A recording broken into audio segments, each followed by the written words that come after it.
Servus, Glück auf und herzlich willkommen zu einem weiteren FC Bayern. Ich beantworte eure Kommentare-Video. Ja Leute, wir gehen mal rein in das Hinrundenfazit und Benotung der Spieler.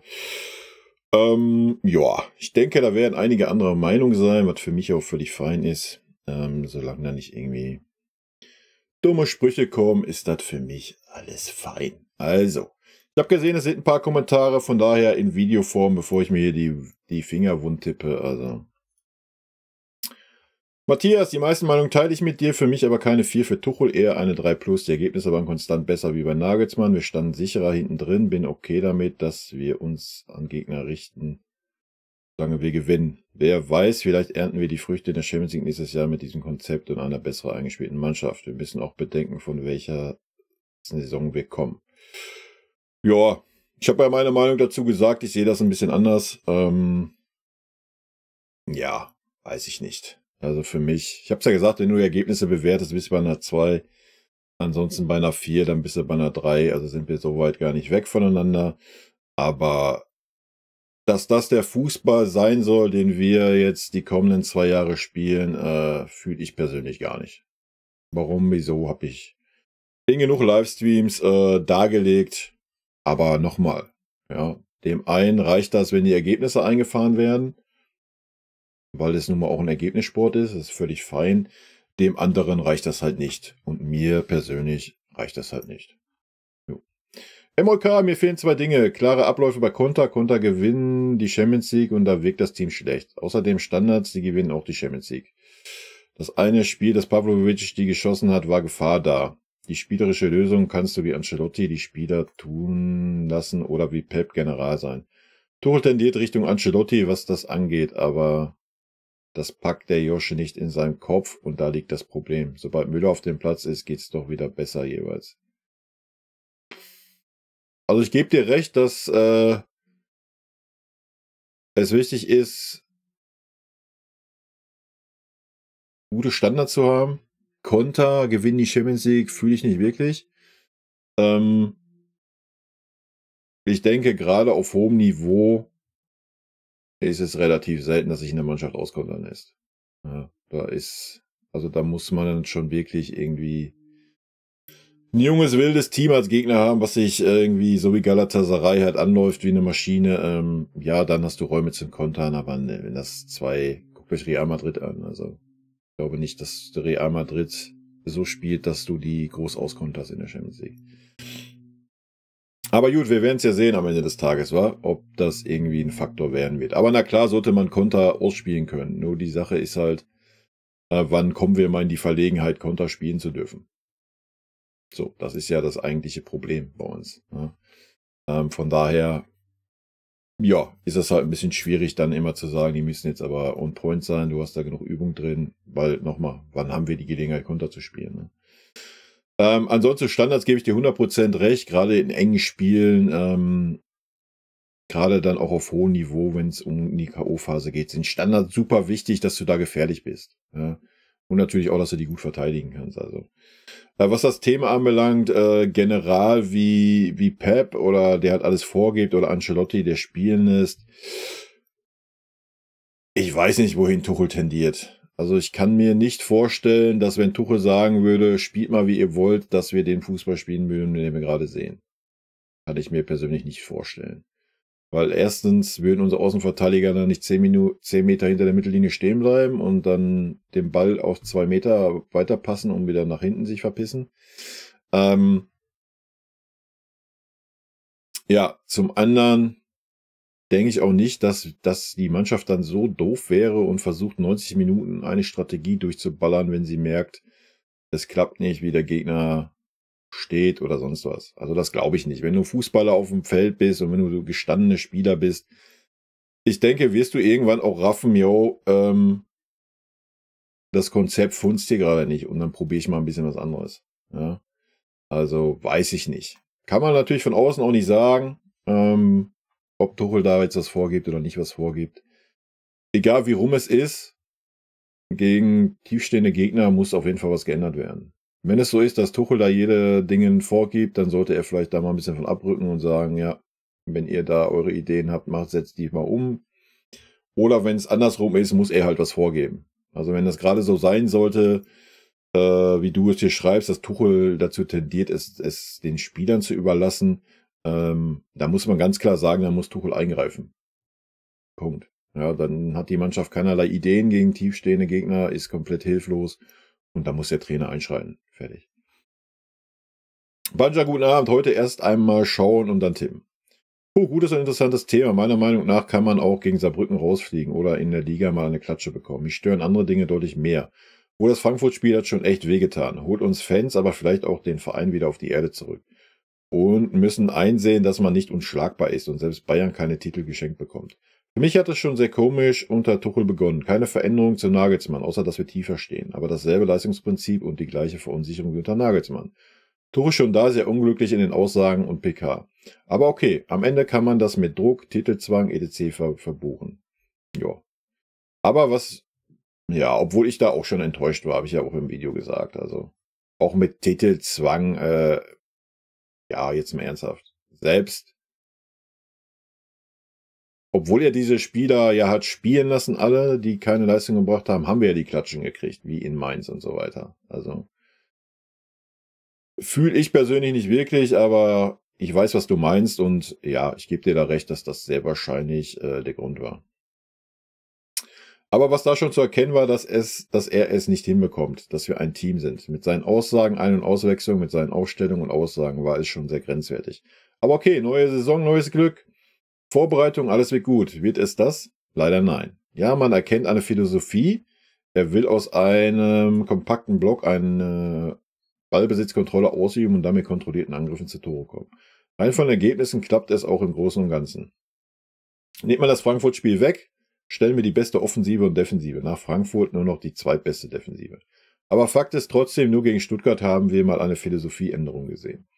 Zu deinen aufgezählten Spielen kann man doch Freiburg dazu nehmen, da man sie völlig unter Kontrolle hatte, was mir persönlich aber fehlt, dass wir aus Freude und Überlegenheit Tore kreieren. Hört sich dumm an, da wir die beste Offensive haben, aber trotzdem fehlt es immer wieder.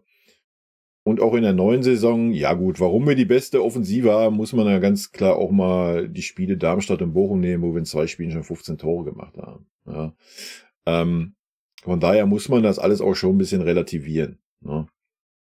Und auch in der neuen Saison hat er es nicht geschafft, dass wir zu einem Team wären. Erst spät gegen Dortmund und nach Saarbrücken ist es passiert. Schuld waren auch hier viele seiner Aussagen und auch Wechsel etc. Keine Ahnung, ich denke nicht, dass es im Team gut ankommt. Dass außer Kimmich und Kane alle anderen nach schwachen Leistungen auch mal draußen sind. Bei Kane ist das seiner guten Leistung geschuldet, bei Kimmich weiß nur Tuchel und Gott warum. Das kommt im Team nie gut an.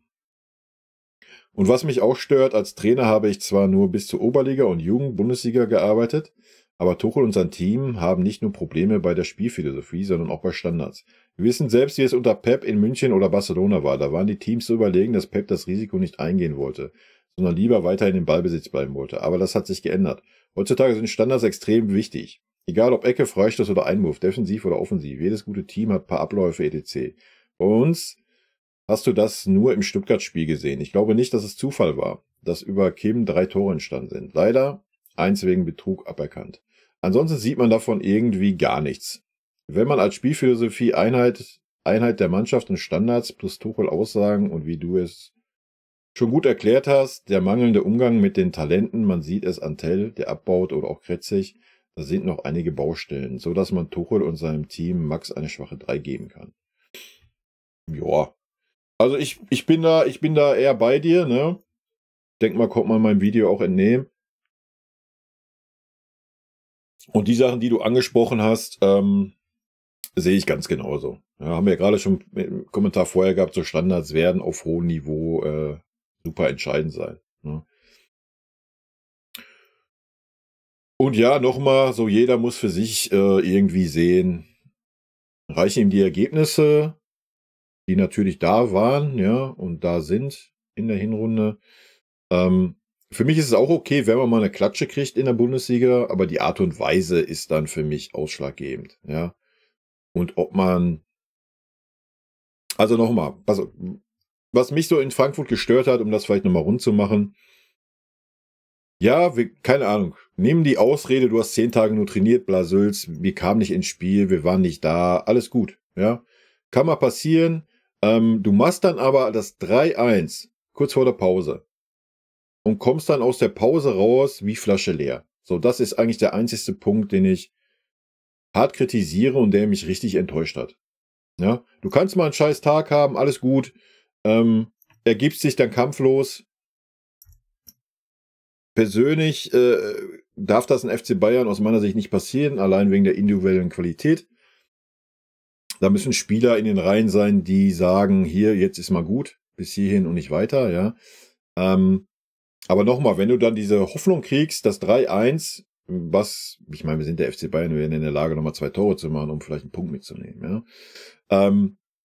Dass man dann aber so da auftritt in der zweiten Halbzeit, das war für mich halt Offenbarungseid, sag ich dir ganz ehrlich. Ja, auch wenn man da einen scheiß Tag hat, müssen da gewisse Spieler vorangehen und man muss andere Spieler mitnehmen. Ja, deswegen war das für mich so enttäuschend. Ja, wenn es 3-0 in der Pause geht, du kommst raus, machst noch ein bisschen Schadensbegrenzung und kriegst 5-0 auf den Sack. Alles gut. Ja, mein Gott. Obwohl es immer noch nicht erklärbar ist, aber ja, nochmal, wenn du die Hoffnung kriegst, kurz vor der Pause mit dem 3-1, dann musst du aus der Pause rauskommen und musst brennen. Und das hat die Mannschaft, das hat der Trainer, das war ein komplettes Versagen. Ja. So. Zu dem Rest, da bin ich bei dir, ne? Chris, d'accord im Großen und Ganzen. Tuchel hat bei einer PK gesagt, dass er hinten die Bälle hin und her schiebt, um den Gegner zu locken. Um damit den schnellen Flügelspielern deren Mittelfeld zu überrennen. Funktioniert aber nur, wenn der Gegner auch angreift, wie Leverkusen oder Dortmund. Andere Gegner, die auf Unentschieden spielen, bleiben einfach hinten stehen und dann gibt es einen Geschiebe wie gegen Köln oder Kopenhagen. Wir müssen als Bayern einfach das Spiel machen und uns nicht nur auf die Gegner einstellen. Unser Mittelfeld ist einfach das Problem, wie bekannt, und solange da Kimmich als Sechser spielt, wird sich das nicht ändern und bleibt ein Risikofaktor. Hatte mich schon des Öfteren gedacht, wenn wir unter Nagelsmann einen anderen Sechser gehabt hätten, wer weiß, wie das gelaufen wäre. Am meisten stört mich aber, dass die jungen Spieler nicht besser integriert werden und mehr Chancen bekommen. Die Aussagen von Tuchel passen einfach nicht zur Realität. Hoffe, das ändert sich. Ansonsten Ergebnisse zählen und zweiter Tabellenplatz ist ja auch sehr okay. Ab dem 9. Februar werden wir das Rückspiel gegen Leverkusen haben, starten die Wochen der Wahrheit. Und bin dann mal gespannt. Danke für die ganzen Analysearbeit und wünsche dir einen guten Rutsch ins neue Jahr. Cheers. Ich trinke mal kurz was. Ja. Klar, ich verstehe das auch, dass man sagt, ja komm, wir schieben den Ball mal hinten oder wir stehen mal ein bisschen defensiver, wir locken den Gegner. Hat ja gegen Stuttgart dann auch geklappt. Gegen Dortmund war es ja auch einigermaßen. Ja, aber klar, dass 80% der Mannschaften sich nicht locken. So, weil 80% der Mannschaften, die gegen uns spielen, sind damit einverstanden, wenn sie im Notfall 0-0 oder wenn sie einen Punkt mitnehmen. So, diese Mannschaften lassen sich nicht locken. So, also, du kannst ja nicht so eine Strategie fahren, wenn du beim FC Bayern spielst. Oder wenn du beim FC Bayern Trainer bist. Ja, also, was soll das bringen? Ja, klar, hier, wir haben es gesehen gegen Dortmund, gegen Leverkusen. Gegen Stuttgart oder gegen Mannschaften, die halt die Eier haben oder die Überzeugung haben, kannst du ja natürlich sagen, ja komm, wir stehen jetzt mal ein bisschen tiefer, ein bisschen stabiler und wir lassen den Gegner mal kommen, um dann zuzuschlagen. Alles fein, haben wir natürlich auch die Qualität für, aber nochmal, das sind noch nicht mal 20% der Spiele, die wir in der ganzen Saison spielen. Das ist 10% der Spiele sein. Ja? Also gehen wir mal von 50 Spielen aus, ja, sind es vielleicht 15% oder was. Ja, sind vielleicht 7, 8 Spiele, wo das so ist. Alles andere steht der Gegner hinten drin, Alter, und wartet, was wir machen. So. Ja, und da müssen andere Ideen her. Ja, ganz einfache Kiste. Ja, aber hast du ja auch selber geschrieben, ne, mit den Gegnern, die hinten drin stehen bleiben. Und ist ja auch so. Also. Gefühl ist Tuchel seit langem der erste Trainer, der sich auf den Gegner einstellt. Alle anderen vor ihm vertraten die Meinung, wir spielen unser Spiel. Ich selbst sehe Thomas Tuchel seit Amtsantritt kritisch, denn er hat auch in der Rückrunde der letzten Saison nicht wirklich performt. Klar könnte man jetzt sagen, er war neu, aber er wurde unter Lobgesänge geholt und hat nur durch Glück den Meistertitel geholt. Der Nagelsmann nicht in der Hinrunde die nötigen Punkte geholt, sehe alles viel schlimmer aus. Auch ich erkenne keine Spielphilosophie und der erste Schlag ins Gesicht war für mich der Supercup. Allein die Art und Weise, wie wir verloren haben gegen einen Mitkonkurrenten und dann dieses Frankfurt-Spiel. Einfach ein kollektives Verweigern seines Berufes. Bin gespannt auf die ersten Spiele. Ausrede wird sein, wir müssen erst einmal wieder in den Rhythmus kommen. In diesem Sinne, rot-weiße Grüße, Ben. Ben, super, dass du deinen Namen geschrieben hast, weil hier mit deinem User GS-Dings kann ich nichts anfangen. Ja, muss ich leider dir auch zustimmen, in dem, was du geschrieben hast. Ja, jetzt hätte Nagelsmann nicht den Punkte geholt, bla, Sülz, hätte, Fahrradkette, weiß man nicht, ja. Kann man schlecht beurteilen, aber zu allem anderen gebe ich dir recht. Gesicht beim Supercup, ja, wie gesagt, ich war ja im Stadion. Es war nicht so schlecht, wie das Ergebnis war, muss man fairerweise auch sagen. Also, aber Frankfurt war für mich auch ein Offenbarungseid. Habe ich ja gerade schon ausgeführt. Ja, ich gebe dir auch recht, dass Tuchel so der erste Trainer ist seit langem, der das so handhabt. Und keine Ahnung, wenn du bei Chelsea Trainer bist und da in der starken Liga bist, wo du vielleicht, keine Ahnung, ich weiß es nicht, ein Drittel der Spiele Augenhöhe hast, ein Viertel der Spiele gegen bessere Mannschaften spielst, ist es vielleicht sinnig zu sagen, komm, wir richten uns nach einem Gegner. Beim FC Bayern sehe ich das nicht. Ja. Ich meine, klar, die Ergebnisse stimmen, ja, also die Ergebnisse geben ihm recht. Zum Anschauen ist es grausam. Und nochmal, wäre Harry Kane nicht da oder sonst hätte Sané nicht diese gute Form gehabt, teilweise, wodurch Einzelaktionen Spiele entschieden wurden, haben wir dann auch teilweise gesehen, dass das nicht immer klappt. Ja. Dann wird es schwierig. Ne? Und das kann nicht die Philosophie des FC Bayern sein, Alter. Ja, es kann nicht sein, dass wir, egal, ich will jetzt keinen Namen nennen, neben irgendeiner Mannschaft aus der Bundesliga, guck dir die Spiele an. Kann nicht sein, dass du gegen diese Gegner dich darauf verlassen musst, dass ein Leroy Sané oder ein Harry Kane durch eine Einzelaktion das Spiel entscheidet.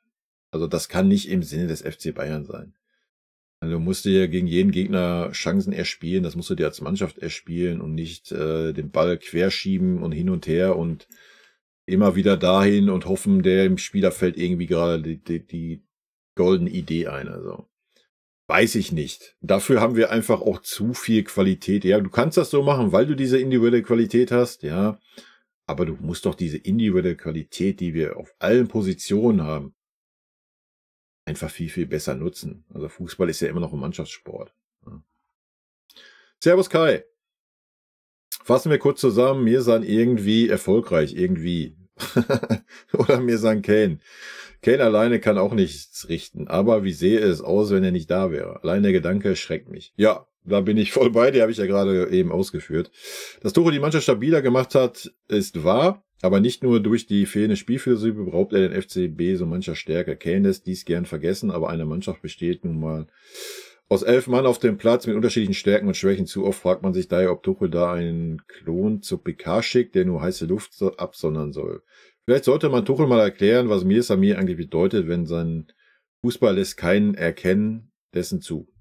Selbst wenn es vermeintlich gut läuft, sieht man ständig das Schwert des Damokles drohen über den Kopf hängen. Ja, bis auf den letzten Satz bin ich bei dir, habe ich ja gerade auch gesagt. Dass es nicht sein kann als FC Bayern, dass du sagst, ja, wir geben den Ball mal nach vorne auf die 3, 4 Spieler, die da vorne sind und hoffen, dass die eine Einzelaktion haben. Man sollte schon in der Lage sein, spielerisch als Mannschaft was hinzubekommen, ja, und ansehnlichen Fußball zu spielen. Das mit dem Damokles-Schwert sehe ich jetzt nicht so. Ja, am Anfang ja, so die ersten 10, 11 Spiele, gebe ich dir recht, da war das schon so das Gefühl. Bis Frankfurt war ich eigentlich, dachte ich, wir sind stabil, wir sind drin, wir haben's. Und dann kriegst du so ein Spiel gegen Frankfurt, also von daher verstehe ich die Aussage schon. I don't know, ich bin sehr gespannt, wie wir reinkommen. Ja, ja, wild. Ja, ich könnte jetzt so ein Thema aufmachen, aber ich muss hier die Kommentare machen und nicht ein Video zu irgendeinem Thema. Wir haben das Thema De Ligt und so weiter im Stream gehabt. Wen es interessiert, guckt euch den Stream vom Montag an. Peter, schließe mich deine Analyse zu 100% an. Die Frage ist doch, ob Tuchel irgendwelchen Zwängen seitens der Vereinsleitung unterliegt, wenn er spielen lassen muss. Wegen Vertragsinhalten oder aus ökonomischen Gründen wie Werbeverträgen. Also, das kann ich mir nicht vorstellen. Also, ich kann mir nicht vorstellen, dass ein Kimmich in seinem Vertrag eine Stammspiele-Klausel drin hat. Wenn dem so ist, Alter, dann ist der Kimmich der größte Ficker dieser Welt. Ne? Er hat seinen Vertrag selbst verhandelt, ohne irgendeinen Spielerberater, auch wenn er dem Olli und dem Bratzo davon überzeugt hat, dass er eine Klausel drin hat, wenn er nicht spielt, irgendwie eine halbe Mille kassiert oder sowas. Dann Halleluja. Also dann Chapeau am Kimmich, dann ist er der größte Macker in diesem Fußballbusiness, Alter. Ja, manchmal denkt man, das ist so der einzige Grund, aber nochmal, dann wäre es ja auch kein Problem, ihn auf die rechte Verteidigerposition zu schieben. Es sei denn, King Josu hat in seinem Vertrag drinstehen, ich spiele nur im zentralen Mittelfeld. Wenn ich irgendwo anders spiele, müsst ihr eine Vertragsstrafe zahlen. Nochmal, dann wäre er der größte Ficker dieser Welt. Ne? Wild. Weiß ich nicht. Es wäre auf jeden Fall eine Erklärung. Vorstellen kann ich es mir eigentlich nicht, obwohl bei Brazzo und Olli weiß ich nicht. Wild auf jeden Fall. Wild, was da abgeht. Mit Werbeverträgen, nein. Also wir reden immer noch über Leistungssport. Alter. Da kann ich mir nicht vorstellen, dass ein Sponsorenvertrag daran gekoppelt ist, dass ein Kimmich spielt. Also kann ich mir persönlich nicht vorstellen. Aber wer weiß. Das will seine außer Widersprüche zum größten Teil erklären. Anders ist doch nicht vorstellbar, warum er jetzt beim FCB im Gegensatz zu allen seinen vorigen Stationen unterperformt. Man hat sich doch bei seinem Amtsantritt berechtigerweise auf seine Kompetenz gefreut. Soll er diese jetzt plötzlich verloren haben? Irgendwo scheint hier ein Fehler im System FCB zu liegen. Ich glaube, er darf nicht so, wie er will. Oder er beschränkt sich selbst. Fürchtet die Revolte der Stars der Kabine. Ja, das kann ich mir auch sehr gut vorstellen, den Satz, den du da gesagt hast. Ich glaube auch, dass ein Tuchel ein bisschen Respekt vor diesen Führungsspielern, Führungsgruppe hat. Das glaube ich auch. Ich glaube auch, das ist so der Grund, warum so ein Kimmich immer spielt und so weiter. Ich glaube, dass das ein gewisser Druck ist und ja, das glaube ich auch. Kann ich mir sehr gut vorstellen. Aber wenn das der Grund sein sollte, spürt er zu wenig Rückhalt. Und das wäre dann eben auch ein Fehler im System. Ja, bin ich komplett bei dir. Ne, das war ja auch schon das Problem beim Nagelsmann. Ne? Da gab es ja auch nicht den Rückhalt für den Julian. So. Und von daher denke ich halt auch, keine Ahnung, ich gehe auch mal davon aus, dass so ein Tuchel mit Sicherheit auch mal mit einem Nagelsmann gequatscht hat nach einer gewissen Zeit. Kann ich mir schon sehr gut vorstellen, ja. Und der wird ihm natürlich dann auch so ein paar Sachen erzählt haben, die so gelaufen sind, ja. Und ich glaube auch, dass das so das Thema ist, ja, dass einfach zu viele Spieler bei uns zu viel Macht besitzen, die den Trainer untergraben. Ja. Kann ich mir schon vorstellen. Ich traue uns schon zu, dass wir wieder Meister werden, weil Leverkusen nicht ewig so weiter performen wird. Das wäre übermenschlich. Ich glaube schon, dass Leverkusen so weiter performen wird. Vielleicht nicht mehr so konstant stark, ja, aber sie werden die Dinger trotzdem gewinnen. Glaube ich schon. Aber selbst wenn wir wieder Meister wären, wirkt alles etwas unfroh. Ja. Ich denke, nach letzter Saison, dass wir letzte Saison Meister geworden sind, kannst du nicht mehr überbieten. Also. Ja, die Diskussion schenke ich mir, Leute. Es sei denn, da ist irgendwie einer bei, der richtig abdreht. Dann werde ich hier mal. Warte. Ja, wie ein Kumpel für die Spieler. Genau. Naja, alles gut, Leute.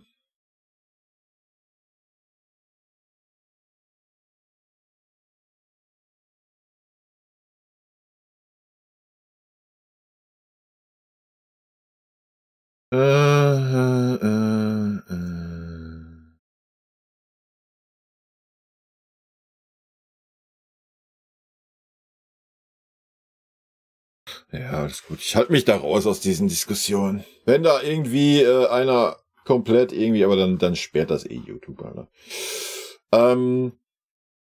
Herbert, ich wünsche Ihnen ein gutes neues Jahr, was Sie sagen an Hand und Fuß. Vielen lieben Dank. Wünsche ich dir natürlich auch. Der Bayern-Fan vorher super Hinrunden gespielt, bis auf Saarbrücken und Frankfurt. Ja, da habe ich auch nichts anderes erwartet. Schöne Zusammenfassen. Chico, danke. Unser Bayern-Spiel ist nicht mehr souverän. Mit dieser Mannschaft müsste mehr drin sein. Dominanz sieht anders aus, obwohl die Ergebnisse stimmen, bin ich nicht sicher, ob Tuchel da noch Identität reinbringt. Joa. Ja, sehe ich ähnlich. Wobei ich, wie gesagt, nach dem Dortmund-Spiel eigentlich schon einen Fortschritt gesehen habe und dachte, ja, jetzt haben wir so ein Steppy gemacht. Dann kam Köln, Kopenhagen, was für mich riesengroße Rückschritte waren. Für Tuchel anscheinend nicht. Das wurde in den Himmel gelobt. Zumindest gegen Köln. Dann kam Frankfurt, da hat es dann wieder geknallt. Ja, dann haben wir uns in die Winterpause gerettet und ich bin gespannt, wie wir reinstarten werden. Patented. Bayern ist dafür bekannt zu gewinnen. Ich verstehe deine Kritik mit den jungen Spielern, aber Tuchel gewinnt. Würde er junge Spieler einsetzen und verlieren, wäre er seinen Job schneller los, als man gucken kann. Es hat die Verantwortung und gewinnt. Dass Koman und Co. kein Kombinationsspiel aufziehen, kann nicht am Trainer liegen, denn, wie du schon sagtest, sie müssen sich gut genug kennen, um im Schlaf anderer Mannschaften auszuspielen. Ich finde, Tuchel leistet extrem gute Arbeit und das, obwohl er kaum bekommen hat, was er verlangte an Spielern. Dass zum Beispiel ein Kane direkt den Löwenanteil im Spiel übernimmt, ist für mich ein Armutszeugnis der anderen Spieler. Ja,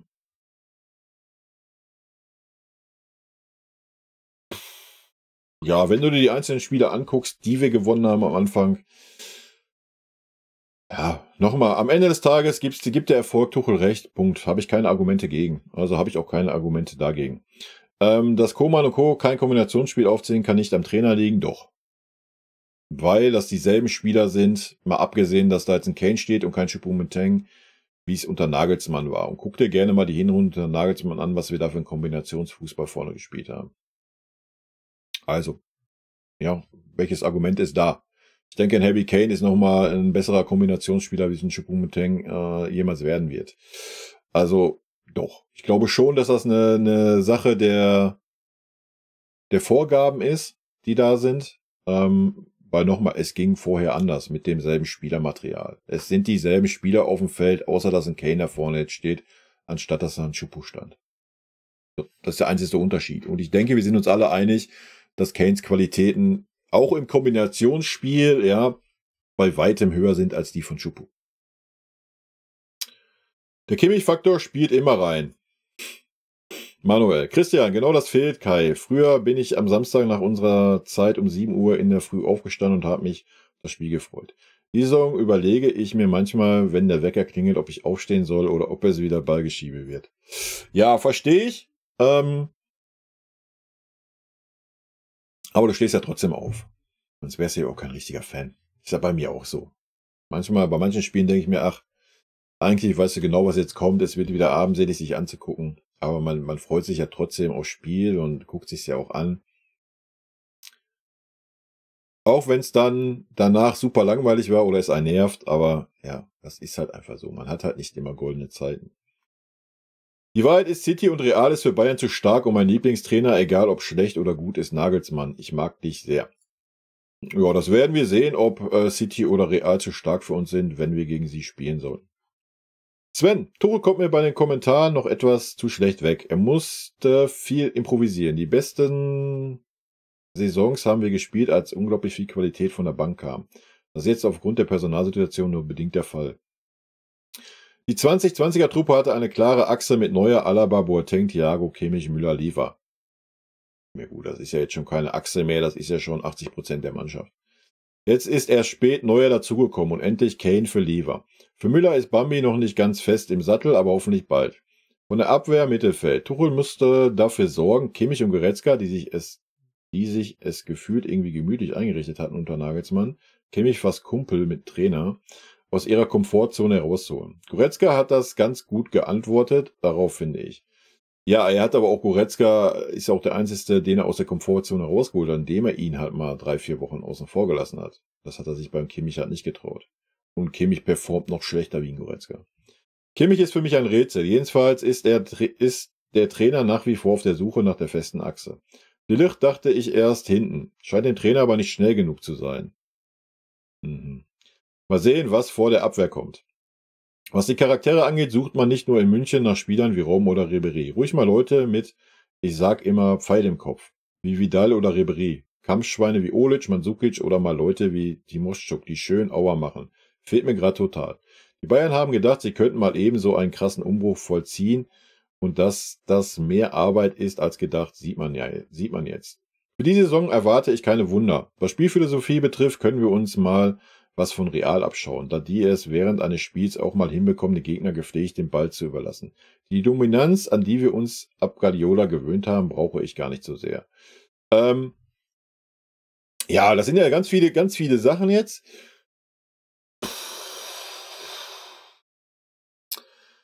Also, erstmal, dass ein Tuchel viel improvisieren musste, fühle ich nur bedingt die Aussage. Ich erinnere mich an 2 Spiele mit Goretzka als Innenverteidiger. So, sonst wüsste ich nicht, wo ein Tuchel improvisieren musste. I don't know.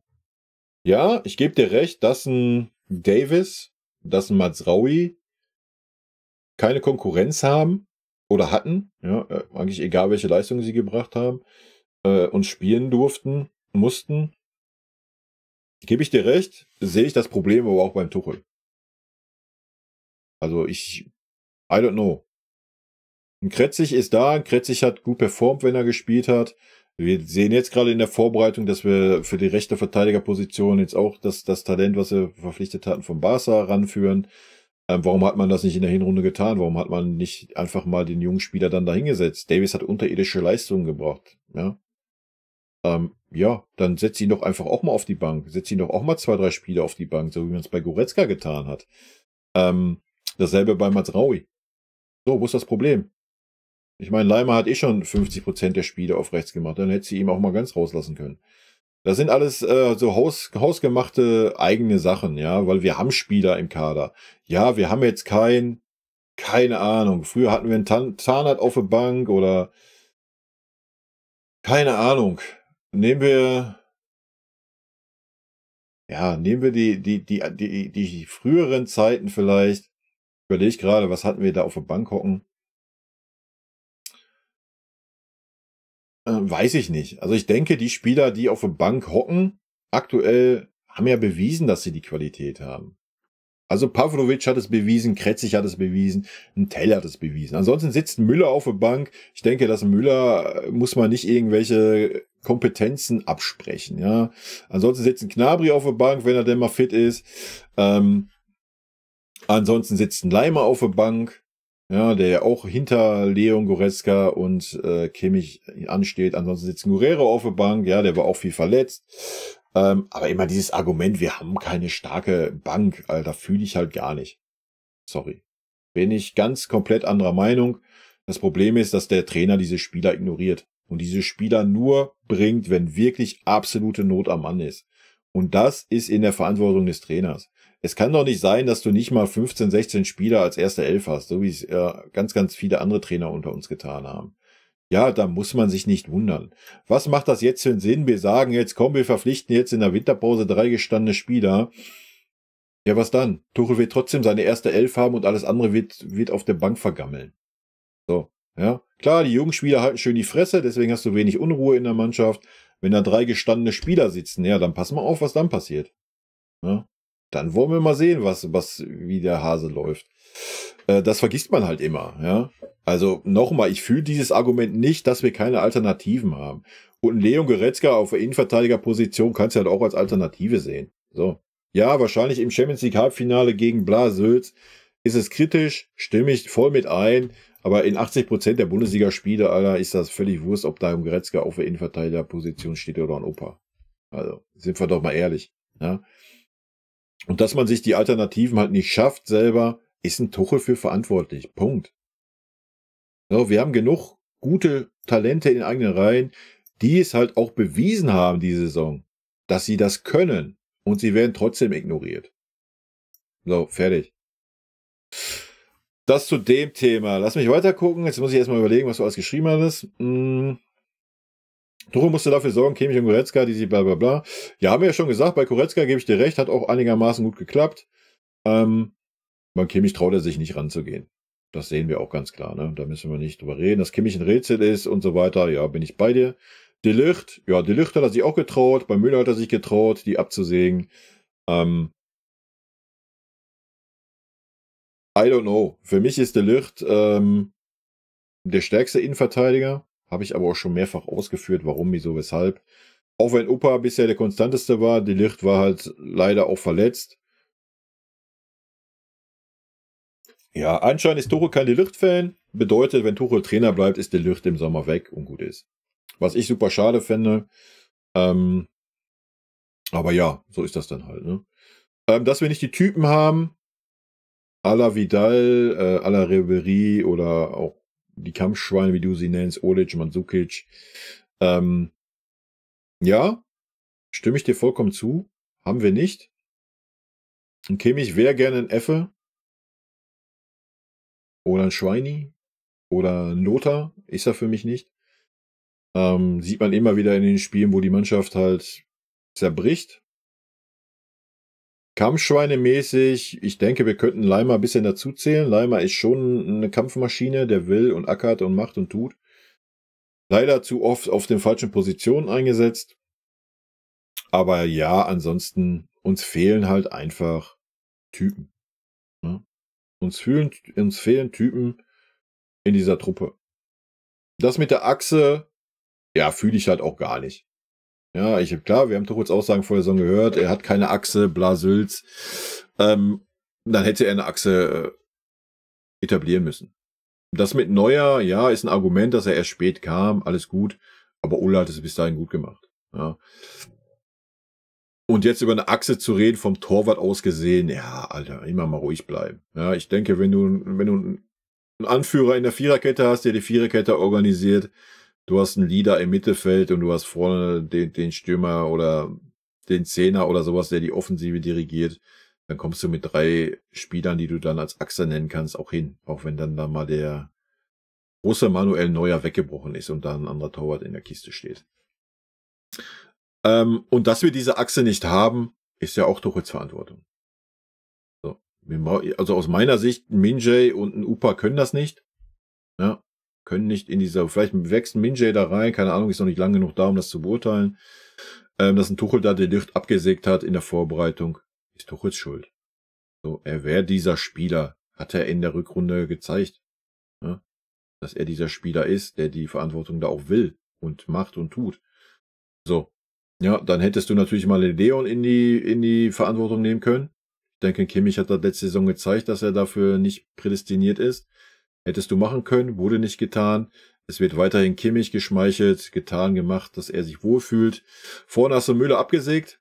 Müller war dieser Spieler, der dafür vorne diese Rolle ausgefüllt hat.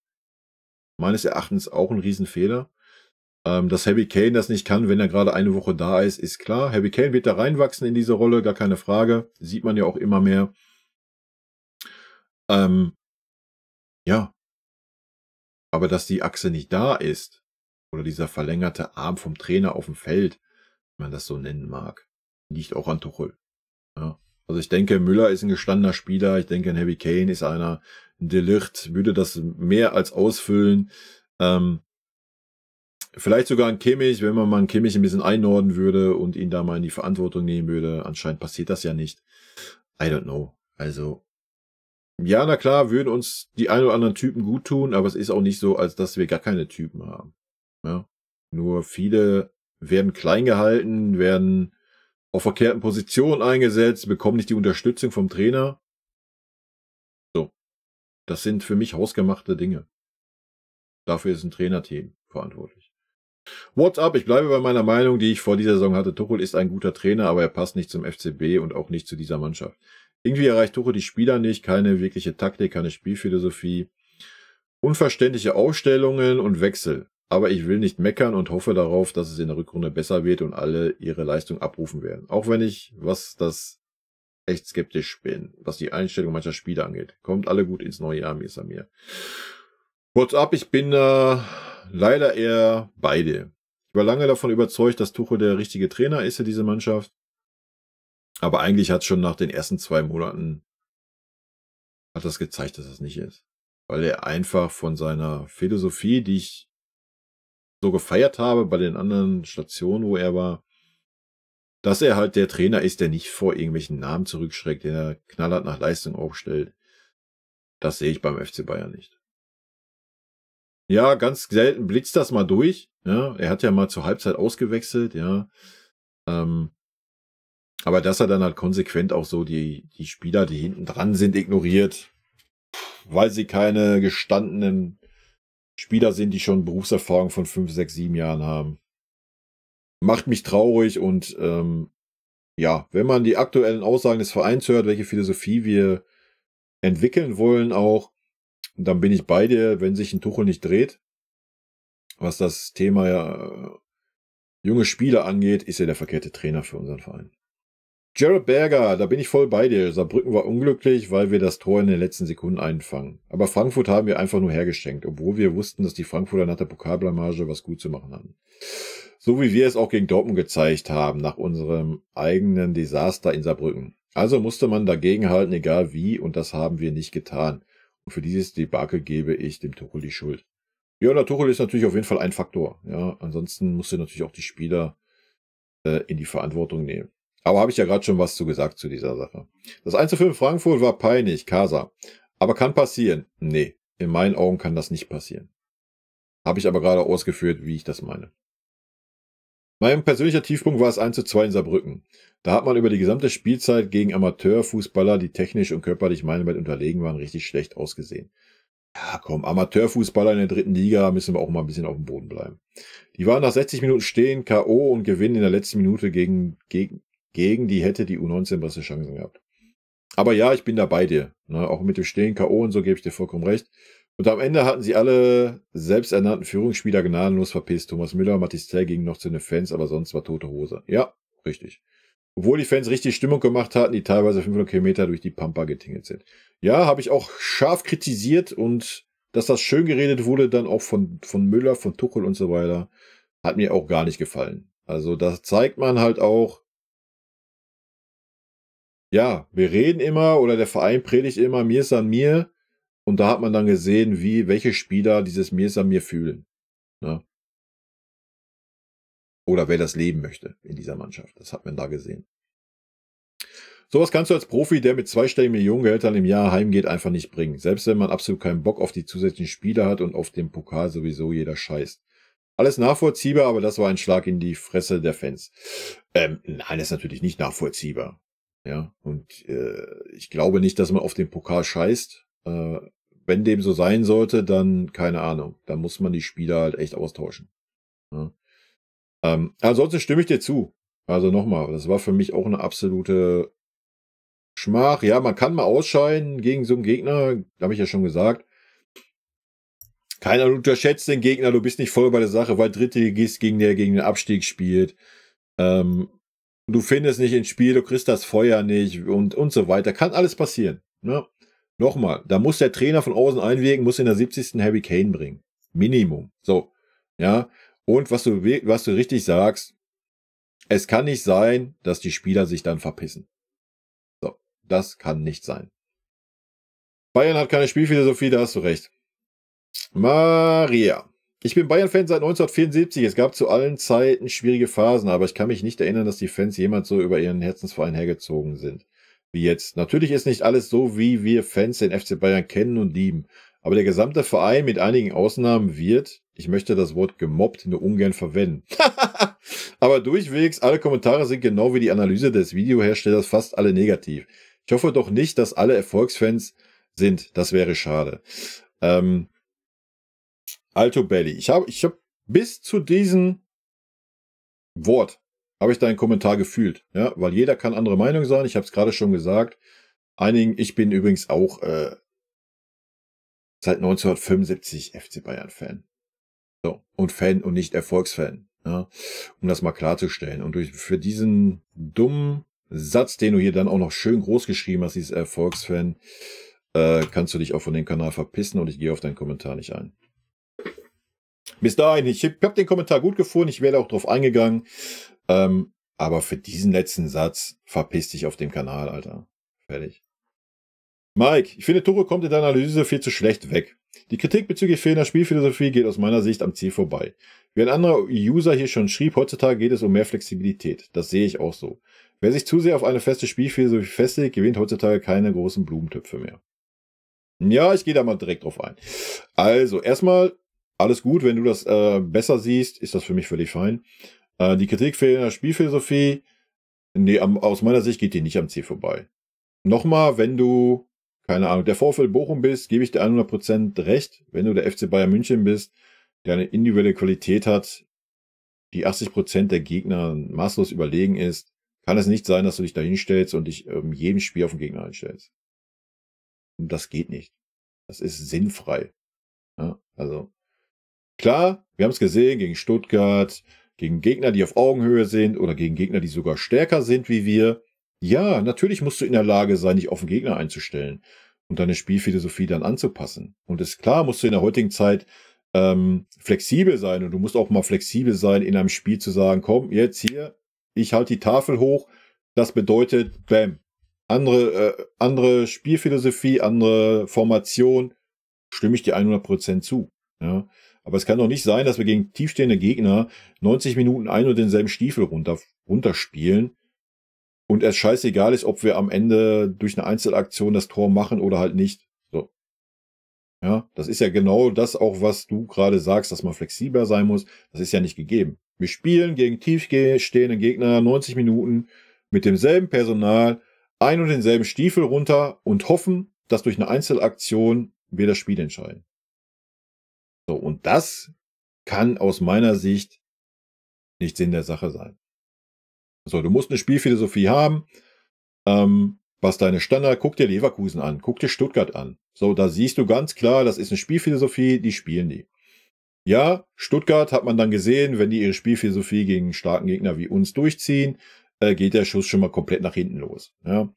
Da hätte Stuttgart halt ihre Spielphilosophie ein bisschen anpassen sollen, logisch. Aber ansonsten siehst du, spielt Stuttgart einfach einen guten Fußball, genauso wie Leverkusen. All das haben wir nicht. Das haben wir nicht. Ja, weil wir keine eigene Spielphilosophie haben, weil wir uns immer zu 100% am Gegner ausrichten. Und dass das dann mal so wie gegen Frankfurt 1:5, das Argument brauche ich gar nicht anführen, oder? Oder das 1:2 gegen Saarbrücken. Also muss man sich gegen den ersten FC Saarbrücken, der in der 3. Liga gegen Abstieg spielt, am Gegner orientieren? Muss man sich gegen 80% müssen wir uns gegen Köln am Gegner orientieren? Dass wir in der zweiten Halbzeit sagen, ja, wir feiern uns dafür, dass wir den Ball in den eigenen Reihen halten konnten gegen den ersten FC Köln. Dass wir ein 1:0 nach Hause geschaukelt haben. Kann jeder für sich gerne interpretieren. Für mich ist das zu wenig. Für dich ist das okay. Was für mich auch okay ist. Das muss jeder für sich wissen. Tuchel hat mit seiner Art übrigens bereits die Champions League gewonnen. Und wenn man dich, Kai, hört, könnte man meinen, er wäre ein Vollblinder. Offenbar würdest du den Job besser machen. Ja, ich würde auf jeden Fall versuchen, mal den FC Bayern die Stärken rauszustreichen und eine Spielphilosophie zu integrieren. Ja. Das wäre meine Prämisse. Ich sage ja auch nicht, dass Tuchels Fußball nicht erfolgreich ist. Wo sage ich das? Habe ich nie gesagt. Die Ergebnisse geben Tuchel recht. Alles ist gut. Ich predikte dir, dass wir am Ende der Saison keinen Titel haben werden. Dann können wir uns gerne widersprechen. So. Von Erfolg oder Nicht-Erfolg. Also wenn Tuchel seine Linie so weiterfährt, wie er es jetzt in der Hinrunde getan hat, werden wir am Ende der Saison ohne Titel dastehen.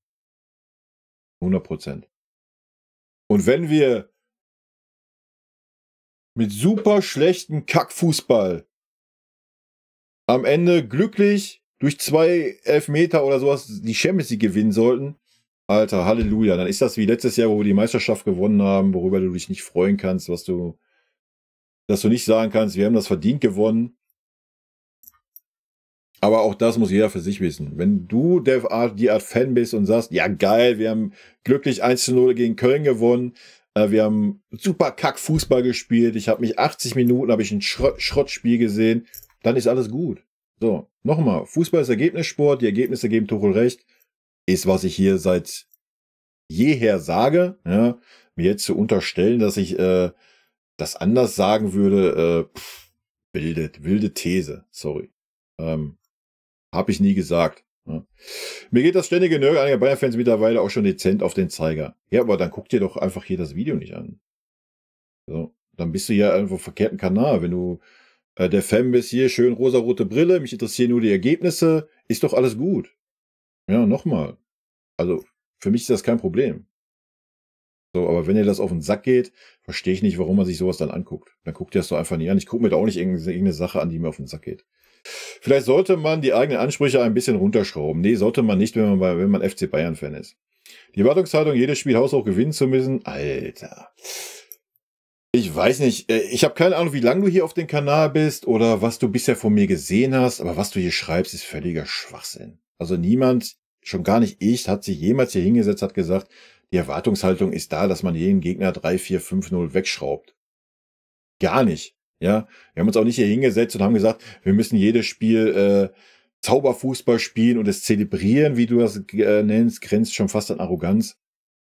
Hat auch niemand gesagt. Natürlich kannst du, keine Ahnung, gegen Mannschaften, wo die Motivation nicht so hoch ist und so weiter, kannst du doch einfach mal einen normalen, auch mal langweiligen Fußball spielen, du gewinnst das Spiel am Ende des Tages und alles ist doch gut. Darum geht es doch gar nicht. Aber anscheinend verstehst du nicht, was hier auf dem Kanal geredet wird und von daher, I don't know, guck dir einen anderen Kanal an, Alter. Fertig. Also das ist gerade wieder, ich fühle mich gerade wieder so, als würde ich eine andere Sprache sprechen, die du gerade nicht verstehst. Ja? Sorry, ich kann es nicht anders ausdrücken. Alles, was du hier sagst, habe ich so nie gesagt. Also nochmal. Und die Erwartungshaltung ist nicht so. Die Erwartungshaltung ist, dass man mal eine Spielphilosophie sieht und dass man mal Fußball sieht, der anschaulich ist. Ja? Und wir sind beim FC Bayern München und nicht beim VfL Bochum, Alter. So, und wenn du da andere Ansprüche hast, ist das für mich völlig fein. Nochmal, ich setze mich nicht hier hin und sage, all ihr Bayern-Fans müsst das so sehen, wie ich das sehe. Nee, es ist mir scheißegal, wie du das siehst. Ja. Und wenn du das anders siehst, kannst du mir das gerne, wie du das hier gerade tust, in Form eines Kommentars in die Kommentare schreiben. Aber dann tu doch nicht das reinschreiben, was ich nie gesagt habe oder mir diese Worte in den Mund legen, dass ich diese Erwartungshaltung hätte oder sowas, was halt einfach falsch ist. Ja. Eigentlich habe ich schon keinen Bock, deinen Kommentar weiterzulesen, aber wir tun das einfach mal. Ganz was für Arroganz. Andere können auch Fußball spielen. Alter. Das Argument ist so einfach zu entkräften. Guck dir einfach mal die Marktwerte aller Fußballmannschaften in der Bundesliga an. So, wenn du dann davon redest, dass wir als Bayern-Fans nicht die Erwartung haben dürfen, guten Fußball zu sehen, gegen 80% der Gegner, gegen die wir spielen, I don't know, dann verstehst du das ganze Prinzip Fußball nicht. Und im Grunde genommen ist es doch cool, dass der Meisterschaftskampf in der Bundesliga etwas Alter. Ich lese nicht weiter, Alter. Hier, kriegst du einen Daumen nach unten für. Du hast einfach null verstanden, was hier auf dem Kanal geredet wird, Alter. Entweder ist das erste Video, was du siehst, selbst dann raffst du nicht, was ich in diesem Video sage. Alter, ich predige hier von Anfang an auf diesem verfickten Kanal, dass es super ist, dass wir Konkurrenz haben in der Meisterschaft, dass eine Meisterschaft spannend ist und so weiter. Wenn du das nicht raffst in deinen Schädel, Alter, dann verpiss dich einfach von diesem Kanal. Punkt. Habe ich gerade schon mal gesagt. Dann geh einfach. Fertig. Junge, Alter, du kannst mich gerne kritisieren, du kannst mir gerne anderer Meinung sein, aber hau doch nicht so eine Scheiße raus, was hier gar nicht gesagt wird, Alter. Junge, hier, da kannst du dich, komm, Junge. Warst du das oder was? Ja, tschüss, Alter. Geh irgendeinen anderen auf den Sack. Junge, ey. Junge, dann immer diese Schreibweise wie, ja, du musst das jetzt aber so sehen, wie ich das sehe. Nee, muss ich nicht. Tschüss. Bö. Junge, Alter.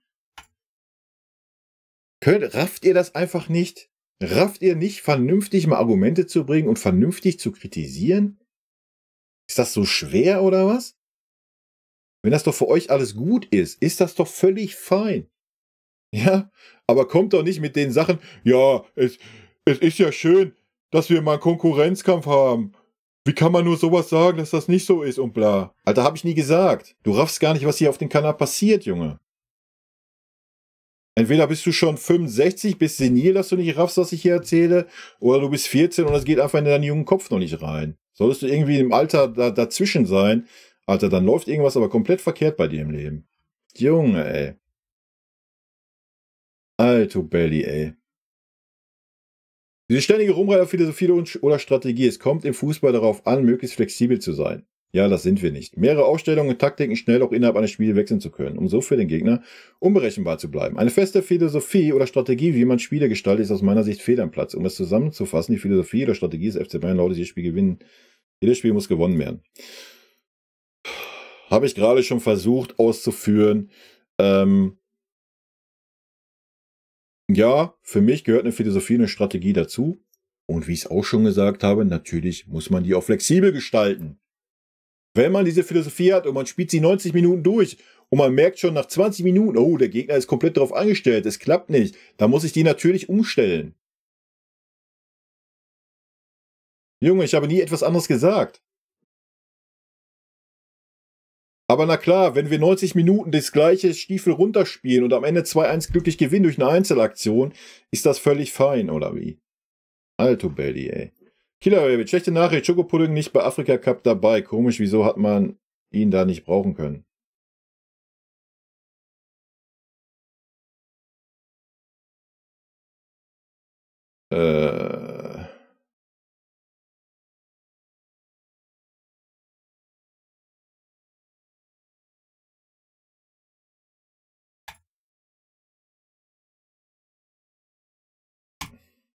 Tschö.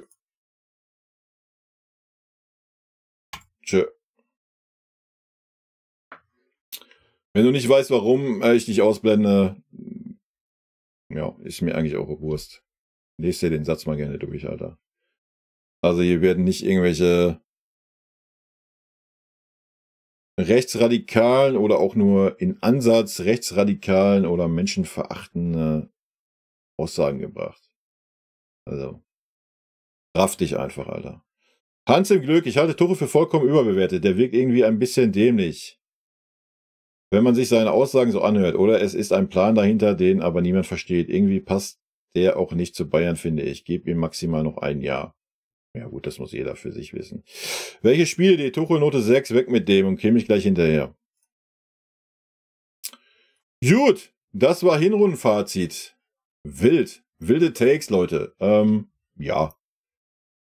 Macht da kein Präberum mal drum, Alter, wenn ihr mir hier auf die Eier geht. Ich habe dazu schon mal, ich glaube, ein 40 Minuten Video gemacht, was die Kommentare anbelangt. Eigentlich wollte ich da gar nicht mehr so drauf eingehen. Tue ich auch nicht. Guckt euch das Video an, wenn es euch interessiert. Ja. Es geht hier nicht darum, um das vielleicht mal ganz kurz zusammenzufassen, es geht nicht darum, dass ihr andere Meinungen habt. Das ist für mich völlig fein. Aber entweder beschäftigt euch mit dem Kanal, beschäftigt euch mit mich als Person. Ja, legt mir aber nicht irgendwelche dummen Sachen in den Mund, die ich nie gesagt habe. Dann habt ihr euch mit dem Kanal hier nicht beschäftigt und dann verpisst euch einfach. Verstehe ich aber auch nicht, wie man dann sagen kann, ja, mir geht das alles auf die Eier von diesen kritischen Bayern-Fans und schreibt dann einen Roman, der 3 Seiten ist. Alter, wenn ihr das so auf die Eier geht, dann guckt ihr einfach nicht. Tschö. Ja, und hier diese Erfolgsfans-Scheiße, ganz ehrlich, verpiss dich hier auch auf dem Kanal. Ob du eine Frau bist oder ein Mann bist, ist mir scheißegal, Alter. Ja, es geht hier um FC Bayern, um nicht mehr. Und wer hier mit dem Argument kommt, oh ja, du bist so kritisch, wenn ich doch ein Erfolgsfan bin, ja, dann bin ich doch gerade glücklich, weil wir sind Tabellenzweiter, wir sind in der Champions League souverän weiter. Was sind das denn für dumme Argumente, Alter? Junge, rafft euch mal und lernt mal ein bisschen. Alter. Aber schön. Das Schöne ist, ich mache gleich Sport nach diesem Video hier. Das heißt, ihr triggert gerade so viel in mir, das ist super. Ich kann gerade gleich meine ganze Aggression und Wut beim Sport rauslassen. Also von daher gibt es dafür einen Daumen hoch. Teil Chris, ja passt. Also wir sind jetzt beim Hinrundennoten, wo ich die Spieler nach meiner Meinung benotet habe. Teil Chris, ja passt. Hab so das Gefühl, dass am Anfang Musiala und Sané zeigen wollten, dass sie Tore schießen können wie Kane und deshalb eigensinnig waren. Inzwischen haben sie aber, glaube ich, erkannt, wie viel sie von ihm lernen und profitieren können. Da Kane absolut bodenständig ist und selber überall aushilft, das kann sich weiter super entwickeln im nächsten Jahr. Hängt aber auch viel davon ab, wie viel Tuchel zulässt. Bin gespannt, wie es weitergeht und mit wem wer noch kommt oder verdienen wird. Ja, da stimme ich dir natürlich zu. Ist ja auch, was ich am Anfang gesagt habe. Ne? Harry Kane muss ja auch erstmal die Spieler kennenlernen, es müssen sich Abläufe entwickeln und so weiter. Trotzdem war es sehr auffällig, dass ein Sané einen Harry Kane schon hart ignoriert hat in den ersten Spielen. Ja. Zum Glück ist das viel, viel besser geworden. Es ist eine super Mischung aktuell. Er ist immer eigensinnig, das gehört dazu auf dieser Position. Er setzt einen Harry Kane aber auch ein. Harry Kane setzt seine Mitspieler immer ein. Ja, ich denke, da sind wir auf einem guten Weg und ich denke, das wird eher besser als schlechter, umso länger die Spieler miteinander zusammenspielen. Peter, stimme den Noten größtenteils zu. Upper würde ich eine halbe Note schlechter sehen wegen seiner Nervenschwäche. Ja, aber die Nervenschwäche haben wir doch bisher nicht gesehen, so wirklich, oder? Kimmich ist richtig bewertet, auch mit dieser Differenzierung. Müller würde ich schon aufgrund seines mannschaftsdienlichen Sozialverhaltens eine ganze Note besser sehen. Finde super, dass du Freund mit reingenommen hast. Ja. Aber wegen mannschaftsdienlichen Sozialverhalten können wir den Müller ja nicht irgendwie besser bewerten. Also wir bewerten ja das Sportliche und nicht das Sozialverhalten, aber ich weiß, was du meinst, ja. Servus, Koi. Passt soweit. Okay, Schuppo kam mir persönlich bei dir sogar noch zu gut weg. Bedenkt man, dass er zumeist wie ein Fremdkörper wirkte und nicht selten wie ein falscher 50er vorn rumlief. Mit Sicherheit auch Torets Anweisung und Taktik geschuldet, aber wenn ich überlege, wie viele Chancen er auch hatte und versiebte, hätte ich da erst recht jemand von der Ersatzbank an seiner Stelle gesehen. Vielleicht ändert sich ja alles zum Positiven, aber Stand jetzt ist mein Fazit, Tuchel versteht Fußball, aber er versteht zumindest noch nicht den FCB. Der FCB ist nicht Mainz, Dortmund, PSG oder Chelsea, wo er vermutlich das vorfand, was ihm zu Pass kam. Also was zu ihm passte. Bayern München wusste, wen man sich ins Boot holt, aber umgekehrt kann mir kein Tuchel erzählen, dass er nicht wusste, auf was für einen Arbeitgeber er trifft, beziehungsweise für was der FCB steht. Solange die Ergebnisse stimmen, redet zwar keiner von Krise, aber ich höre auch keine Super Bayern durchs Rundschallen. Welch Wunder auch. Ich bin seit 49 Jahren Fan des FCB und als solcher weiß ich normalerweise, welchen Fußball ich zu erwarten habe, wenn ich ein Spiel des FCB anschaue. Der Tuchel ist nicht alles schlecht, nein, aber ich erkenne unseren Fußball nicht mehr. Das nervt mich extrem, da ich nicht nur aufs Ergebnis oder die Tabelle schaue. Ja. Kai, bist ja mein Namensvetter, leider sehen wir das genauso. Was heißt leider? Also ich kann dir da nur zustimmen. Dass du Kimmich so gern positiv ins Rampenlicht stellst, finde ich sehr gut, weil ihre Hoheit das beste Beispiel dafür ist. Was nutzt ein guter Spieler auf einem falschen, wichtigen Position? Ja. Gut, dass sich Kimmich nicht für den besseren Torwart hält, als Neuer noch ausgefallen war. Bei Tuchel weiß man ja nie. Ein Spieler soll seine Position ausfüllen und nicht danach nur bewertet werden, dass er auch mal Spiele auf einer Position glänzend absolviert. Was natürlich auch im Gegner liegt, sondern daran, wie konstant er auf dieser Position ist und wie er die eigenen Schwächen zu kaschieren weiß. Es ist halt auffällig, wie hilflos und überfordert Kimmich oft wirkt, wenn die gegnerische Mannschaft eben nicht so spielt, dass er glänzen kann. Bei einem guten Sechser ist das dann einfach nur Arbeit als Standard. Bei Kimmich wirkt das dann eher wie ein Totalausfall. Es passieren Fehler, die nicht sein müssten, die der Rest der Mannschaft, vor allem die Abwehr, ausbaden müssen. Ja, leider, Thema Kimmich haben wir zu genug durchgearbeitet, ja. Banja, nochmal guten Abend. Auch das Video ist wieder interessant, nicht wegen der Benotung. Jeder sieht den einen etwas besser oder mal schlechter. Jo. Bei einigen ist man der gleichen Meinung, was mich aber zum Nachdenken gebracht hat, war, dass man einem anderen zuhört und das hat mich zum Nachdenken gebracht. Das Gefühl, das du bei Koman hattest in Bezug seiner Benotung bzw. Einschätzung seiner Leistung, hatte ich nach diesem Video über Tuchel. Ich hatte vorher das Trainervideo gesehen und muss sagen, ich sehe Tuchel nach diesem Video schlechter. Nehmen wir die Licht. Letzte Saison der beste IV der Liga. Tuchel degradiert ihn, selbst wenn er von allen drei die schlechteste Öffnung hat, ist er der absolute Anführer. Ja, und das ist halt Schwachsinn. Also das Argument gibt es nicht, dass er die schlechteste Eröffnung hat. Das gibt es nicht. Ja, nochmal. Ein Min-Jae hat katastrophale Fehlpässe gespielt in der Eröffnung. Nicht nur ein, fast durchgehend. Ein Opa hat sich da verbessert, auf jeden Fall, spielt jetzt aber auch nicht den super überraschenden Ball in der Öffnung. Ja? Spielt den Ball halt meistens raus auf den Außenverteidiger oder vielleicht auch mal ganz selten mal eine Station weiter nach vorne und ganz, ganz selten versucht er den Ball mal in der Mitte durchzustecken. So, was ist daran eine gute Eröffnung? Also das Argument gibt es nicht. Also da hat De Ligt mit seinen Diagonalbällen für mich noch die beste Eröffnung. Aber gut, das sehe nur ich so, jeder sieht das anders. Mazraoui und Davis stehen oft neben sich. Bei Mazraoui ist es deutlich, dass Tuchel ihn nicht will. Neben wie Kimmich. Ich bleibe dabei, es ist nicht Kimmichs Schuld, dass sein Verhalten bzw. Leistung keine Konsequenzen haben. Du siehst es an Goretzka, der sollte abhauen. Kimmich hingegen hat absolute Narrenfreiheit. Was soll er daraus lernen? Na nichts. Tuchel Umgang mit Müller, noch schlimmer, Tuchels Umgang mit den Talenten.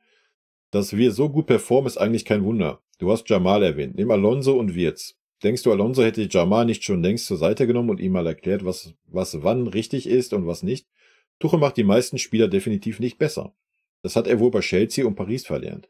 In England und Paris funktionieren die Spieler. Oder es wird gekauft und verkauft. Ja, ganz genau. Das ist aber nicht primär das, wofür Bayern steht. Klar gehört es dazu, aber es gehört auch dazu, ein Team zu bilden und Spieler an ihre Bestleistung zu bringen. Wie es Jupp oder Ottmar gemacht haben. Nur so wächst was Großes zusammen. Auch dass er viele Spieler nicht einbeziehen will, ist fragwürdig. Und Talente einbauen ist noch weniger sein Ding. Perez zum Beispiel müsste nächste Saison Nummer 2 sein und zum Beispiel im Pokal seine Spiele bekommen. Oder in der Liga, wenn wir uns das erlauben können. Wie soll man sonst einen neuen Torwart aufbauen? Ich hoffe, Freund kann auf Tuchel einwirken. Ich will zwar Erfolg, aber nicht um jeden Preis. Mir Samir kommt nicht von. Ja, mir Samir kommt nicht von, wir kaufen uns, verkaufen jedes halbe Jahr. Und wenn Spieler nicht funktionieren, dann passt es eben nicht. Auch wenn man Spieler schlecht redet, schlecht behandelt, ihnen kein Gefühl von Wichtigkeit gibt, beziehungsweise gebraucht zu werden, sie ungerecht behandelt, wie zum Beispiel beim Sechserproblem. Auch mal Goretzka, Leimer, Pavlovic spielen lässt, oder noch schlimmer, sie spielen in Top-Spielen und zeigen Top-Leistungen. Was ist die Schlussfolgerung? Na klar, Kimmich spielt und die anderen nicht. Warum? Weil Tuchel seinen neuen Spieler will. Und das nervt mich noch mehr. Ja, du hast das super zusammengefasst. Ich sehe das ganz genauso. So, und das ist halt auch, was mich, wie gesagt, ich kann es mir teilweise nicht erklären, weil wir wissen alle, Tuchel hat Ahnung vom Fußball. Da müssen wir nicht drüber reden. Ja. Die Erfolge geben ihm recht, auch seine Station, was er da geleistet hat. Ja, ich glaube auch, oder ich kann mir da auch vorstellen, dass das ein Grund ist. Bei Paris, bei Chelsea war es so, Tuchel hat gesagt, hier, bam, bam, bam, brauche ich nicht verkaufen. Bam, bam, bam, will ich haben, kaufen. Ja, den haben wir jetzt gekauft für 100 Mille. Lukaku bei Chelsea, ach, der passt doch nicht, den setze ich erstmal auf die Bank. Das funktioniert bei uns nicht. Das ist nicht unsere Philosophie. Und nicht unsere Philosophie passt eigentlich am besten. Ja. Und deswegen nochmal. Also entweder ändert sich da ein Tuchel oder er passt halt einfach nicht zur aktuellen Philosophie. Ja, man darf halt nicht vergessen, Tuchel wurde nicht von den aktuell handelnden Personen geholt. Ja, das waren Brazzo und Olino. Also von daher, wir haben jetzt eine klare Ausrichtung dieses Vereins, die wurde kommuniziert auf der Jahreshauptversammlung, in sämtlichen Interviews und so weiter. Aber Tuchel sträubt sich zu 100% dagegen, indem er die jungen Spieler, wenn sie dann sogar gute Spiele machen, wenn sie notgedrungen spielen müssen, weil alle anderen erkrankt sind, sonst dürfen sie ja nicht spielen, selbst dann werden sie runtergemacht und schlecht geredet. Ja. Und ja, ich denke auch, dass das ein Grund ist, dass Tuchel gerne Palhinha haben möchte oder was weiß ich wen. Ist ja auch Wurst. Und natürlich würde der uns weiterhelfen. Natürlich ist ein Pavlovic nicht so weit zu sagen, ja, der kann das jetzt unser neuer Sechser werden. Nee, natürlich nicht. Das hätte man halt in der Hinrunde aufbauen müssen, ja, und gucken müssen, ob er das packt oder nicht. Hat man alles verpasst. Und ja, nochmal, für mich gibt das gerade kein stimmiges Gesamtbild ab. Ja, Ergebnisse sind gut, darüber brauchen wir nicht reden. Ja, alles ist gut. Ergebnistechnisch stehen wir 100% gut da. Die Frage ist, passt das von der Ausrichtung des Vereins, passt der Trainer dazu? Oder kriegt der Trainer die Kurve und hat vielleicht auch Spaß daran und Bock daran, mal wieder Talente zu entwickeln und einzubringen? Ja? Er hat sich ja in der letzten PK da hingesetzt und gesagt, er ist der große Spielerentwickler. Alter. Da dachte ich ja, ich falle vom Glauben ab. Wird sehr spannend zu sehen sein in der Rückrunde. Und I don't know. Ich bin gespannt. Killer Rabbit, für mich ist ganz klar, De Ligt der stabil CV, er war halt auch verletzt, das darf man nicht vergessen, wenn er Topf ist, würde ich ihn Opa tausendmal vorziehen. Ja, Killer Rabbit, so einen Kommentar kannst du ja auch gerne bringen, ne? Aber irgendwas mit kannst du hier nicht bringen, Alter. Thies Hamann, ich würde Tuchel bei einer 3 sehen. Vor allem die Sache Müller, das Pokal aus und teilweise statistische Spiele sehe ich kritisch. Andererseits ist gegen Dortmund und Stuttgart durchaus eine positive taktische Tendenz zu sehen gewesen. Wenn man bedenkt, wie dünn der Kader ist und dass Spieler teilweise angeschlagen gespielt haben, ist die Punkteausbeute solide und von daher ist alles im Allen daher eine 3. So. Brixenkopf, danke für dein Fazit, passt soweit. Kimmich ist bei mir eine 4-. Brix. Chico, wirklich danke für die 4 für Fonsi. Bei allem Respekt, ich mag den Fonsi. Soll glücklich werden, wenn er zu Real geht. Viel Glück. Die Spanier werden weniger Geduld mit ihm haben. Wir sind Real Madrid leid. Soll er glücklich werden in Spanien. Wird auf die Welt kommen. In Spanien gibt's keine Liebe. Soll er mal schauen, wie sie über CR7 reden. I don't know, ich bin nicht drin in der spanischen Welt. Didi, hallo Kai, mit dem Satz, ohne Kane wäre Tuchel schon weg, fasst du die Hinrunde wunderbar zusammen. Guten Rutsch ins neue Jahr und ansehnliches Spiel selbst dabei wünsche ich uns allen. Didi, hoffen wir's, ne? Einen guten Rutsch ins neue Jahr, Chico. Ich hoffe, wir sind gut reingekommen. User, du auch, hoffe ich. Oliver, der Licht muss immer spielen. Wenn er normale Form hat, auf jeden Fall. User, ich gebe dir immer recht, du bist der beste Top. Also so eine Kommentare fühle ich halt auch nicht, wa? Zardos, Ruhrpott. Kane King, geh mit fast allen Noten mit, was ich nicht verstehe, warum Kim und De Ligt, insbesondere De Ligt, so krass von den Fans gefeiert werden. Die sind nicht schlecht und in der Bundesliga bestimmt mit die Besten, aber gefühlt sind die bei den Fans auf 1, was Beliebtheit angeht. Bei dir ja auch. Rein sportlich sind die beiden nicht die Besten bei Bayern und mit Sicherheit keine Top-3-Verteidiger weltweit. Also Minjay wird bei mir nicht gefeiert, ja, um das mal ganz klar zu sagen. Nochmal seine Eröffnung, seine Fehlpassquote und so weiter war katastrophal. Warten wir mal ab. Ist ja auch erst ein halbes Jahr da. Lass ihm mal ein bisschen Zeit, dann können wir das ein bisschen besser beurteilen. Und De Ligt, ja, habe ich schon mehrfach ausgeführt, warum ich ihn sehe, wo ich ihn sehe. Und ich denke, das hat er letztes Jahr auch gezeigt. Ja. Und ich weiß, dass unter dem Kommi jetzt welche kommen, die mir erzählen, der Kim hat eine gute Saison bei Neapel gespielt hat, was auch international nicht stimmt, wenn man sich die letzte Saison Champions League Spiele von Neapel anguckt. Da wurde klar Grenzen aufgezeigt. Ich finde, Opa kommt immer viel zu schlecht weg. Nö, also wo kam Opa jetzt so schlecht weg? Also bei mir nicht. Also für mich war ja Opa, habe ich auch gesagt, der konstanteste Innenverteidiger in der Hinrunde. Und ich denke, ich habe bei Minjay auch die kritischen Dinge angesprochen, die besser werden müssen. Ja, De Ligt durfte ja leider nicht viel spielen, dann auch verletzt gewesen, von daher, ja. King Kane, jeder hat so seine Lieblingsspieler, Stichwort Tell. Ja. Da hat jeder seine Lieblingsspieler, aber ich glaube nicht, dass ein Tell hier irgendwie zu überbewertet oder jemand anderes zu schlecht bewertet wurde. Wenn dem so ist, schreib gerne deine Meinung rein. Kane eine 1 auf jeden Fall, Max, ja. Glaston, finde die Bewertung in beiden Teilen recht gut, was ich aber tun würde, bei mir bekommt Tuchel eine 5. Er ist dabei, das Mir zu zerstören. Er hat diese Premier Liga gehen, Spieler, die Stars sind, kaufen und hoffen, dass es zur Meisterschaft oder auch Sieger der Champions League anlangt. Er stellt die Mannschaft auch nicht nach Leistung auf und ist sogar für mich der größte PC-Murkser wie Nagelsmann. Meister ist er in der Rhetorik und dem Ausreden erfinden. Vielleicht wäre ein Zidane der bessere Trainer gewesen. Hatte mir jedenfalls von Tuchel viel mehr versprochen. Ich wünsche der Mannschaft eine bessere Rückrunde und ein tolles Endergebnis und dass Tuchel endlich seine Mannschaft nach Leistung und nicht nach Namen und Gehalt aufstellt. Ja, das werden wir nicht erleben. Also auf den letzten Satz bezogen. Die 3 ist die 1 des kleinen Mannes. Okay. Denken wir uns da. Servus. Grafenberg bei Liverpool, absoluter Leistungsträger. Brauchen wir nicht mehr viel zu sagen, oder? Was zippelt denn da oben jetzt so? Am Ende bin, oder was? Sehr wild. GB, in diesem Leben werde ich kein Fan mehr von Sané und Gnabry. Dieses Auf und Ab geht mir auf die Eier. Sané hat es sogar einigermaßen okay gemacht, aber bei dem Potenzial, was er hat, kommt viel zu wenig. Bei Gnabry ist mittlerweile der Tiefpunkt erreicht. Zu Kimmich sage ich nichts mehr. GB, ey, sei doch mal nicht so. Mann. Bin wieder einmal 100% bei dir beim Thema Müller und Tell könnte ich einfach nur Eine Ikone wird abgesägt und ein Talent wird für 30 Meter geholt und ignoriert. Bestimmt mit unserer Vereinsebene nicht mehr. Hat ein Tuchel mehr Macht wie ein Presi oder was stimmt? Alter, ich weiß nicht, was hier oben flackert. Warte, ich mach euch mal das da drüber. Beim Thema machst du das hatten wir. Eine Ikone wird abgesegnet und ein Talent wird für 30 Meter geholt und ignoriert. Was stimmt mit unserer Vereinsebene nicht mehr? Hat ein Tuchel mehr Macht wie ein Presi oder was stimmt nicht mehr? Naja, ein Trainer stellt die Mannschaft auf. So, da gibt's auch nichts zu diskutieren. Ne? Und da hat auch kein Presi reinzureden. Wenn man meint, als Verein, der Trainer passt nicht zur Philosophie, dann muss man den Trainer tauschen. Aber man kann nicht anfangen zu sagen, Trainer, stell mal bitte die Spieler auf.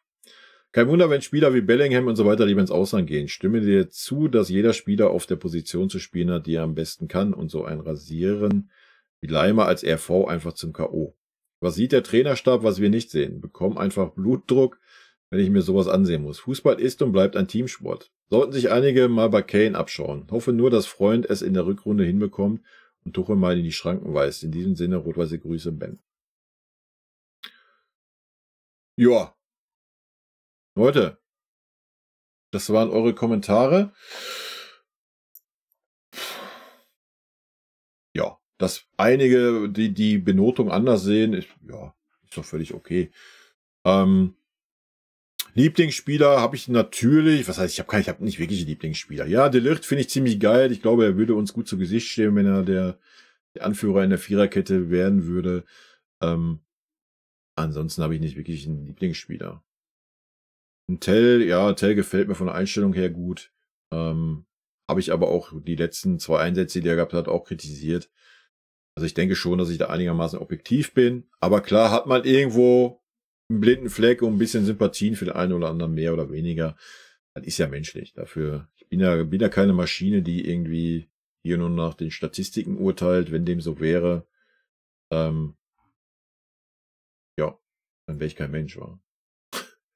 Also von daher, alles gut. Nochmal abschließend dieses Thema mit dieser rosaroten Fanbrille. Ich weiß, ich habe das Thema schon 100-mal besprochen. Aber wie bei 1001 Nacht, Alter, besprechen wir es nochmal. Ist ja kein Problem.